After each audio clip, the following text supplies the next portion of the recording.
नमस्कार, आदाब, सत श्री अकाल दोस्तों। Welcome back to own channel current affairs express. तो गाइज आज हम लोग बात करेंगे एक नया ग्रुप के बारे में जिसका नाम है C5। ओके, C5 मतलब होता है कोर 5। कोर मतलब एकदम कोर, बीच, इंपॉर्टेंट, उसके बिना चल ही नहीं सकता। ओके, एकदम मिडिल पर्सन। तो ये कोर 5 जो कंट्री है, ये ग्रुप का प्रस्ताव ट्रंप ने लाया है और ट्रंप का एक सीक्रेट जो फाइल है उससे ये निकल के आया है। ये मीडिया पे जनरली नहीं है। देखिए, यूएस का एक सिग्नल है कि हम लोग का जो बड़ा बड़ा ग्रुप है लाइक G20, G7, इससे हम लोग आगे बढ़ना चाहते हैं। ठीक है, तो यूएस G20, G7 का पार्ट होने के बाद भी यूएस आज के डेट पे C7 कोर 7 ग्रुप के बारे में सोचता है। ओके, तो कोर 7 ग्रुप क्या है? Trump planning new super club with India, all about बज और न्यू कोर 5 ग्रुपिंग। यूएस इसको मतलब ड्राफ्ट भी किया है, रिजेक्ट भी किया है, आप बोल सकते हो। ठीक है, कैसे ये कोर 5 ग्रुप में कौन कौन कंट्री रहेगा? USA, India, China, Russia. हाँ, आपको शॉकिंग लगेगा, मतलब सबको ये पोल्स अपार्ट है, एक दूसरे से मतलब अलग डायरेक्शन पे जाते हैं। यूएसए, इंडिया, चाइना, रशिया और जापान, मतलब वर्ल्ड का first, second, third, fourth okay country है, रिचेस्ट मतलब इकोनॉमिकली, जीडीपी वाइज, और रशिया है। ठीक है, तो यूएसए क्यों बनाना चाहता है? देखिए, जनरली यूनाइटेड, ये कहीं ना कहीं आपको लगता नहीं है P5 जैसा फॉर्मूला है? यूनाइटेड नेशन सिक्योरिटी काउंसिल जो है, उसमें ये जो मेंबर है, मेंबर में से एक परमानेंट 5 रहता है। परमानेंट 5 मतलब ये तो हमेशा रहेगा, UK, USA, China, Russia, France, और बाकी कंट्री शिफ्ट होते रहता है। वो नॉन परमानेंट है, मतलब इस साल अगर उसका प्रेसिडेंट से आएगा तो नेक्स्ट बार नहीं आएगा, पर ये 5 हमेशा रहता है जिसके पास वीटो पावर भी है। तो यूएस कहीं ना कहीं आज एक ऑल्टरनेटिव ढूंढ रहा है, क्योंकि आपको पता है, सबको पता है, आज के डेट पे यूनाइटेड नेशन एक एब्सोल्यूट कंट्री हो गया, मतलब इसका कोई और वजूद नहीं रहा। अब ये जो ये 5 कंट्री क्यों? आज के डेट पे अगर आप मेन जियो पॉलिटिक्स को देखेंगे, भले डिप्लोमेसी हो, कल्चरल क्लास हो, बिजनेस एंड ट्रेड हो, ओके, इंडिया सबसे बड़ा मार्केट है, चाइना सबसे बड़ा मार्केट है, टेक्नोलॉजी हो जो आपका यूएसए और आपको मिल जाएगा China, defence technology, Russia, international law, human rights, immigration, मतलब आज के डेट पे जितना भी जियोपॉलिटिकल मुद्दा है, ये 5 कंट्री के बिना होता नहीं है। जापान को फिर भी आप बाहर रख सकते हो, इंडिया, यूएसए, रशिया, चाइना को तो आप बाहर ही नहीं रख सकते। ओके ओके, तो आप सोचेंगे जापान को इंक्लूड क्यों किया? देखिए, इनको पता है डोनाल्ड ट्रंप को कि चाइना हमेशा रशिया के साइड रहेगा। अब इंडिया को तो ये मतलब यूज करने के बारे में सोचता है, पर जापान ही है कि जो हमेशा यूएस के साइड टिल्ट रहेगा, और इसको पता है कि जापान का पॉलिसी हमेशा यूएस को फेवर करेगा, पर इंडिया का इंडिपेंडेंट पॉलिसी है। तो कोई भी वार होगा, ये होगा तो चाइना शायद रशिया का साथ दे दिया, इंडिया न्यूट्रल रहेगा, अमेरिका का साथ देने के लिए कोई तो चाहिए, तो जापान। बाकी कंट्री को अमेरिका चूज कर सकते थे, इजराइल एंड ऑल, बट इसको बहुत सारा कंट्री मानेगा नहीं, और ये जापान जैसे उतना बड़ा इकोनॉमी भी नहीं है।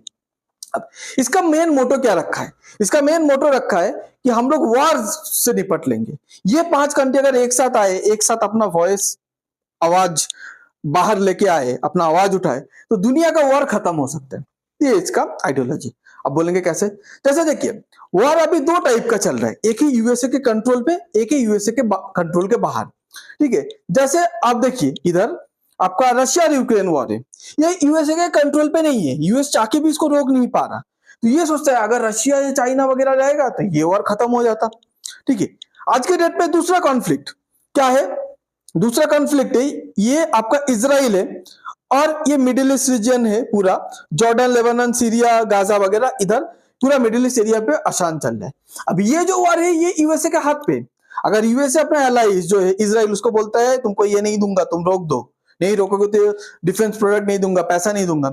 सऊदी अरबिया, ये सब भी आज की यूएसए के कंट्रोल पे, यूएसए जानबूझ के इधर लड़ा रहा है ताकि हमेशा ऑयल को कंट्रोल पे रख पाए, तो ये यूएसए के हाथ पे, तो ये यूएसए रोक सकता है। बट कुछ कुछ वार है जो यूएसए के हाथ पे नहीं है, जैसे यूक्रेन वार हो गया, कल अगर चाइना ताइवान को अटैक करते वो वाला वार हो जाएगा, यूएसए के हाथ पे नहीं रहेगा, यूएस चाह के भी इजीली रोक नहीं पाएगा। तो इसीलिए ये ग्रुप चाहते हैं। इंडिया पाकिस्तान अगर वार चालू हो गया तो यूएसए चाह के भी, यूएस को पता है कि मैंने तो सीजफायर नहीं करा है, तो यूएसए चाह के भी रोक नहीं पाएगा, तो इसीलिए यूएसए ये सब कंट्री को इंक्लूड करना चाहते हैं। ओके, अब इसमें क्या है, देखिए इधर तो सब बड़े बड़े कंट्री का नाम आ गया, पर इसमें कहीं ना कहीं यूरोप को बाहर छोड़ दिया। ये है प्रॉब्लम। यूरोप जो एक टाइम पे मेन सेंटर रहता था हर एक जियोपॉलिटिकल मेजर इवेंट पे, बट आज वो यूरोप कहीं ना कहीं बाहर है। जैसे आप परमानेंट 5 भी देखेंगे, उसमें फ्रांस है जो यूरोप का पार्ट है, उसके बाद यूके है जो यूरोप का पार्ट है, बट आज के डेट पे यूरोप का इसमें कहीं नाम नहीं है। गाइस एक बात बताना चाहता हूँ, मैंने एक टारगेट रखा हो कि दिसंबर एंड तक 500 सब्सक्राइबर मुझे करने हैं। तो 417 चल रहा है, मानता हूँ छोटा चैनल है, बहुत ही छोटा टारगेट है, 417 चल रहा है, बहुत नजदीक हो, तो प्लीज सब्सक्राइब कीजिए और मेरे मुझे वो टारगेट रीच करने में प्लीज गाइस मदद कीजिए ये चैनल को। ओके सो बहुत कुछ लेके आऊंगा इस चैनल के थ्रू जो आप लोग का लाइफ को डायरेक्टली इंपैक्ट करेगा इन अ गुड वे, ये मेरा प्रॉमिस है आज। ओके गाइस, तो अभी यूरोप को कहीं ना कहीं यूएसए इग्नोर कर रहे हैं। कुछ दिन पहले यूएसए का जो एक डॉक्यूमेंट आया था नेशनल सिक्योरिटी स्ट्रेटेजी, उसमें ये यूरोप को विलेन बताया, रशिया को अपना दोस्त बताया, ठीक है, रशिया का फेवर पे बात किया, इंडिया को अपना फेवर पे लिया। तो यही जो नेशनल सिक्योरिटी स्ट्रेटेजी जो आया, इसका जो पहला ड्राफ्ट था, मतलब पहले ड्राफ्ट बनाते हो फिर फाइनल पेज फाइनल डॉक्यूमेंट बनाते, तो वो ड्राफ्ट पे ये कोर 5 का नाम था, फाइनल डॉक्यूमेंट पे था नहीं। तो जब इनसे पूछा गया तो वो बोलते वो तो ड्राफ्ट था। अब देखिए भले ही वो ड्राफ्ट था तो लिखा गया है, मतलब ट्रम्प के माइंड पे आया है ना आज के डेट पे। मैं मानता हूं ये इम्पॉसिबल टाइप पे एक ग्रुप लगता है, क्योंकि कहाँ यूएस का आइडियोलॉजी, कहाँ चाइना का, कहाँ रशिया का, इंडिया भी आजकल यूएस को भरोसा नहीं करता, जापान भी अंदर ही अंदर ट्रस्ट खो चुका है, बट बाहर से कुछ बोल नहीं सकता क्योंकि उसको सिक्योरिटी प्रोवाइड करता है यूएसए। तो ये जो नेशनल सिक्योरिटी स्ट्रेटेजी है डोनाल्ड ट्रम्प का, इससे ये कोर 5 वाला आइडियोलॉजी बाहर है। अब ये पर रशिया एक्चुअली एक तारीफ किया यूएसए को कि यूएसए जो नेशनल सिक्योरिटी स्ट्रेटेजी पे जो रशिया के साथ अलाइन किया, रशिया को दुश्मन विलेन नहीं बनाया, इसका तारीफ किया है। बट इसका मतलब ये नहीं कि रशिया ये ग्रुप ज्वाइन करने पे इजीली मान जाएगा। बट इधर पाकिस्तान किधर गए? पाकिस्तान जो हमेशा बोलता था कि ट्रम्प हमारे बिना नहीं चलेगा, हम लोग बहुत ग्लोबली इंपॉर्टेंट ही है ना, उसका नेशनल सिक्योरिटी स्ट्रेटेजी का फाइनल ड्राफ्ट पे नाम था, और C5 तो कोर 5 पे ग्रुप पे पाकिस्तान, मतलब वो ग्रुप बेकार है, बेकार। जिस ग्रुप पे भिखारी है उसमें क्या है, वो कैसे कोर हो सकता है? ओके, तो जो भी है, तो पाकिस्तान किसका नाम नहीं है, तो पाकिस्तान को अपना औकात इसमें समझ में आता है कि जब तक उसको मतलब चाहिए यूएसए, तब तक उसको रखेगा, नहीं तो हाथ की पोछा की तरह, मतलब हाथ पोछ के फेंक देगा, ठीक है, जब खाना खत्म हो जाएगा। बट आज के डेट पे डोनाल्ड ट्रम्प का ये कुछ उतना सीरियसली होगा कि नहीं होगा, ये सबसे बड़ा क्वेश्चन है। क्योंकि गाइस डोनाल्ड ट्रम्प बहुत, मतलब इसका स्टेबिलिटी नहीं है, कभी भी कुछ भी बोलता है।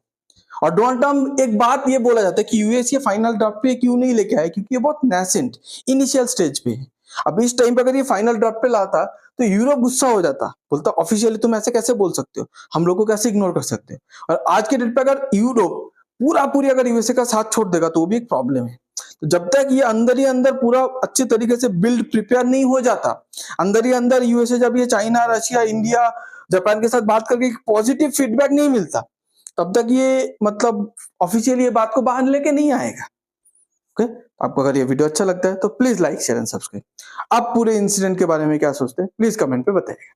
Thanks for being here, your time really matters, God bless you.